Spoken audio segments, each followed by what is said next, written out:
யா ராசா, ஏதோ புத்தி கெட்ட நாய புரியாம பேசிவிட்டான்.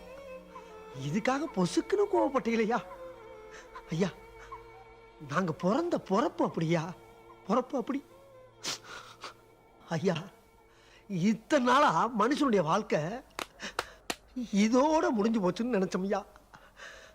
இப்பதாயா தெரியுது ஒவ்வொரு மனிதனுக்கும் உண்மையான வாழ்க்கை இங்க இருக்குன்னு. சாமி, எங்களுக்கு கொஞ்சம் கம்மி தானே. ஐயா, நான் தெரியாம கேட்கிறேன்.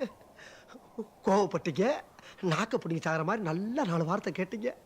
அதோட உங்க செருப்பை கலட்டி மலார் மலார் மலார்னு ஒரு 40 அடி அடிச்சுட்டு போக வேண்டியதானே? வாங்கிக்கிறோம்ல, உங்க பிள்ளை தானே நாங்க. அதுக்காண்டி வெளியே போங்கடான்னு சொல்லிட்டீங்களையா? ஏன் சாமி, ஆசானுக்கு ஆசானா அப்பனுக்கு அப்பனா எங்களை